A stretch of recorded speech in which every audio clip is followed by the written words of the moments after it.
Hello and welcome back. In this video, we are going to talk about the Auth service API endpoints. The endpoints from our front end to API gateway, and then from API gateway to the Auth service. We're going to see what the base URL will look like, and also what the endpoints for the services will look like as well. Now, what we're going to do is for the endpoint itself, not the base URL. For the endpoint, we're going to use the same as from the API, from our front end to API gateway, and then from API gateway to Auth service. Now, let's take a look at it. Now, the Auth service API endpoints. Now, from front end to API gateway, this is the part. This is the base. I'll call this the base part. So you have the protocol, either HTTP or HTTPS. You have the host. So if it's locally, it's going to be http://localhost:/port. Okay, so it's going to be the host, which is localhost. The port is going to be the port for the API gateway /API/v1/gateway/auth. Okay, that is going to be the endpoint for, or the base URL from the front end to the API gateway related to our Auth service. And then from the API gateway to the Auth service, we are going to use the endpoint http or https://API gateway host:/port, then /API/v1/auth. Okay, and then these are the different the names, API endpoint and verb. Now for the sign up, it's going to be /API/v1/auth, then /sign up. Okay, and it's going to be take the HTTP post verb. And the HTTP post verb mostly is used if you want to create a new data. Okay, so if you want to create, then you use the HTTP post verb. Then for the sign in as well, for the sign in, we're actually not creating, but sign in mostly we usually use the post verb. You can use get as well, it's still possible. Now for the sign in, we're using post because we want to pass the object, maybe email and password in the request body. But it's possible for sign in to use get as well. And then we have another endpoint, which is for the verify email, and it's going to be /API/v1/auth, then /verify email. It's going to have the HTTP verb put. Put is used if you want to update. So post is when you want to create, put is when you want to update. And then we have the forgot password. It's going to be /forgot password, and it's going to forgot -password, and it's going to be a put HTTP verb. The reset password.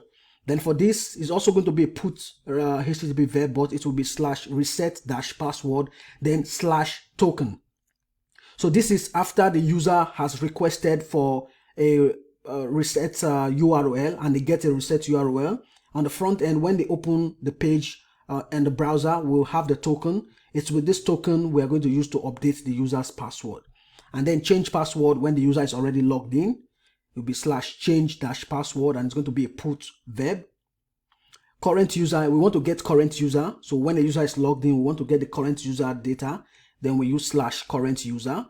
Okay. Remember that they will be appended with this /API/v1/auth. That is if the request is coming from the API gateway to the Auth service. Okay. But if it's coming from the front end to the API gateway, it's going to be /API/v1/gateway/auth. Okay, so the difference is that here it's using gateway, no gateway, and then here it's using the API gateway host, and then here so it's going to use the API gateway host as well. Then we have a resend email, which is going to be a post HTTP verb.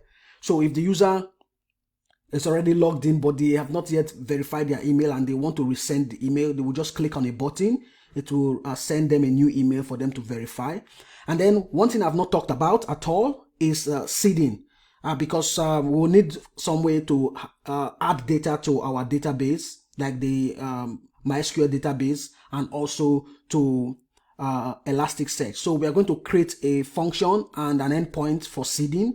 So once we set up our seeding function, we call the function, is going to add the data to the database.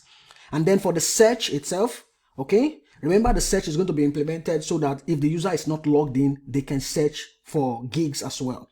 Now for searching for gigs, with pagination. Okay, so this first endpoint here will be searching for gigs with pagination. So if the user types in maybe a keyword that they want to search for, and then if maybe there are multiple results, we are going to use pagination, because Elasticsearch offers its own kind of pagination. Okay, so we use /search /gig/from. So where do we want to start from? We want to start from the first value to maybe the 10th value, and then we set the size and then the type. Okay, so this is going to be a get, so because we want to use it to get data.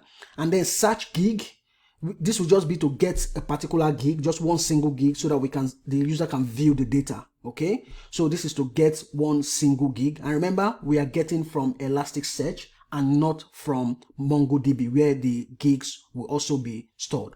So these are the different endpoints that we are going to use in our service. In the next video, we'll start taking a look at the controllers for the different features and also the routes.